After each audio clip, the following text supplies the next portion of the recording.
Hi friends, good morning. Welcome back to our channel. ఎలా ఉన్నారు? అందరు బాగున్నారా? నేను బాగున్నాను. మార్నింగ్ లేవగానే అయితే నేను బయటకు వచ్చాను ఫ్రెండ్స్.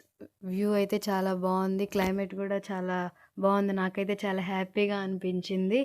బయట గ్రీనీగా క్లౌడీగా ఎంత బాగుంది చూడండి మీరే. ఈరోజు మార్నింగ్ రొటీన్ అయితే గుడ్ ఫీల్తో స్టార్ట్ అయింది. సో నేను ఇప్పుడైతే డైలీ రొటీన్ వ్లాగ్ అయితే షూట్ చేయడం స్టార్ట్ చేశాను ఫ్రెండ్స్. స్కిప్ చేయకుండా లాస్ట్ వరకు అయితే చూడండి. చూసి వెళ్ళిపోకుండా ఒక లైక్ అయితే ఇచ్చేయండి ఫ్రెండ్స్. ఫస్ట్ అయితే నేను ఇప్పుడు కిచెన్లోకి వచ్చాను ఫ్రెండ్స్. అత్తమ్మ అయితే రైస్ కుక్కర్లో రైస్ అయితే కడిగి పెట్టేస్తున్నారు. ఏందబ్బా ఈరోజు మార్నింగే లేసేసి స్టార్ట్ చేసేసింది ఏంది అత్తమ్మ అని అనుకున్నాను. నేనైతే మర్చిపోయాను మామయ్యకి అయితే రీఓపెనింగ్ స్కూల్స్ అని. ఫ్రెండ్స్ మీకు చెప్పడం అయితే మర్చిపోయాను, మామయ్య అయితే స్కూల్ టీచర్. ఫ్రెండ్స్ ఇంకా లంచ్ అయితే ప్రిపేర్ చేస్తున్నారు అత్తమ్మ. ఇవాళ లంచ్కి వచ్చేసి అయితే మామయ్య అయితే బయట నుంచి ఆకుకూర అయితే తీసుకొచ్చారు. అత్తమ్మ అయితే ఆకుకూర పప్పు ప్రిపేర్ చేస్తున్నారు. ఫ్రెండ్స్ ఇప్పుడైతే పని అంటే అయితే వచ్చేసింది. వెజిల్స్ క్లీన్ చేయడం కానీ హౌస్ క్లీన్ చేస్తుంటారు. అత్తమ్మ దగ్గర అయితే 13 ఇయర్స్ నుంచి అయితే ఈ ఆంటీ పనిచేస్తుంది. ఈ ఆంటీ పేరు వచ్చేసి మనీ. ఆంటీ అయితే చాలా ఫ్రెండ్లీగా ఉంటుంది, బాగా మాట్లాడిద్ది, చాలా మంచి ఆవిడ ఆంటీ అయితే. ఇప్పుడైతే అత్తమ్మ ఆకుకూర పప్పు అయితే ప్రిపేర్ చేస్తున్నారు మామయ్య లంచ్లోకి.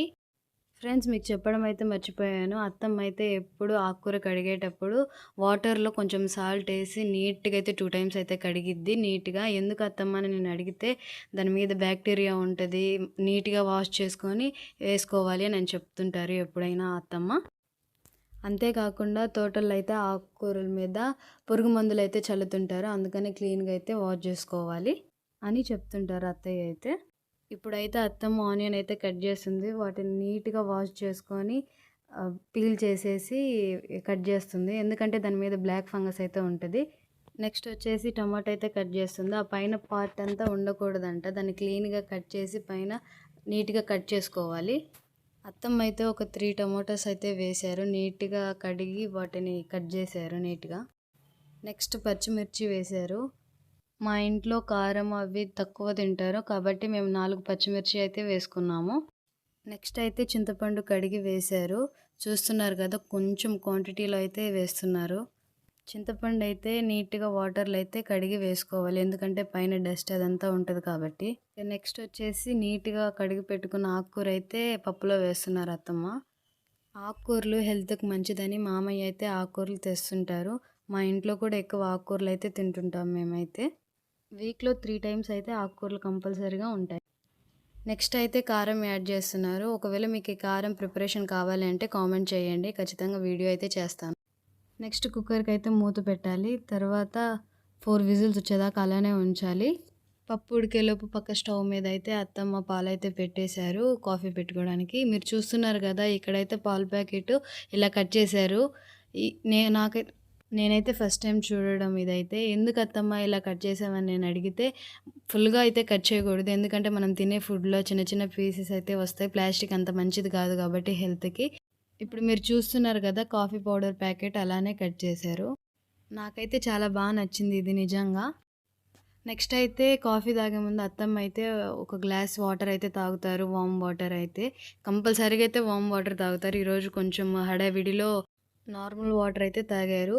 కాఫీ కానీ టీ కానీ తాగే ముందు అయితే ఖచ్చితంగా వాటర్ అయితే తీసుకోవాలి, ఎందుకంటే ఎంటీ స్టమక్ తోటి అయితే ఉంటాము. దానివల్లే ఇప్పుడు గ్యాస్ట్రిక్ ట్రబుల్స్ అయితే వస్తున్నాయి. ఇప్పుడైతే అత్తమ్మ కాఫీ అయితే కలిపారు. కాఫీ తాగే ముందు ఖచ్చితంగా అత్తమ్మ ఒక గ్లాస్ వాటర్ అయితే తాగుతారు. మీరు ఇలానే తాగుతున్నారా? అలా అయితే నాకు కామెంట్ చేయండి ఖచ్చితంగా. ఇప్పుడు పప్పు ఉడికిపోయింది. నెక్స్ట్ ఇప్పుడు తాలింపు అయితే పెట్టాలి. తాలింపుకి ఆనియన్ కట్ చేస్తుంటే ఇలా చూడండి ఎలా ఉందో ఆనియన్. ఇదైతే బ్లాక్ ఫంగస్, ఇది మన హెల్త్కి మంచిది కాదు మనము తిన్నా కానీ. చూడండి బ్లాక్ ఫంగస్ ఎక్కువ ఉంది కాబట్టి నేను వాటర్తో కడిగి ఒక లేయర్ అయితే పైన తీసేసి సన్నగా అయితే కట్ చేసుకుంటున్నాను తాలింపుకి. ఇప్పుడు కొత్తిమీర కరివేపాకు కూడా రెడీ చేసుకొని పక్కన పెట్టేసుకోవాలి. ఇప్పుడు పప్పు అయితే ఉడికిపోయింది. నెక్స్ట్ తాలింపు అయితే వేయాలి. అత్తమ్మ తాలింపు అయితే వేస్తుంది. కడాయి పెట్టుకొని ఆయిల్ అయితే వేసేసారు, మీకు తగినంత వేసుకోండి. మేమైతే ఆయిల్ తక్కువే తింటాము. ఆయిల్ హీట్ అయిన తర్వాత పోపు గింజలు అయితే వేసుకోవాలి. నెక్స్ట్ ఆనియన్ వేసి దోరగా అయితే వేగనివ్వాలి. ఆనియన్స్ అయితే బాగా వేగనివ్వాలి. ఆనియన్స్ బాగా వేగకపోతే టేస్ట్ అయితే అస్సలు బాగోదు కర్రీ. ఆనియన్స్ బ్రౌన్ కలర్ వచ్చే వరకు వేగనివ్వాలి. నెక్స్ట్ వెల్లుల్లిపాయ తీసుకొని దంచి పక్కన అయితే పెట్టుకోవాలి.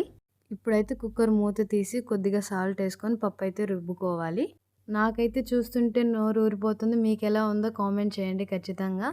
మీరు ఆకుకూర పప్పు ఇలానే చేస్తారా? పప్పు బాగా మెదిగే వరకు రుబ్బుకోవాలి. ఇప్పుడైతే పప్పు మెత్తగా మెదిగిపోయింది. నెక్స్ట్ ఆనియన్స్ కూడా బ్రౌన్ కలర్గా వచ్చేసాయి. ఇప్పుడు మనం ఒక వెల్లుల్లిపాయ, ఒక ఎండుమిర్చి, కరివేపాకు, కొత్తిమీర అయితే వేసుకోవాలి.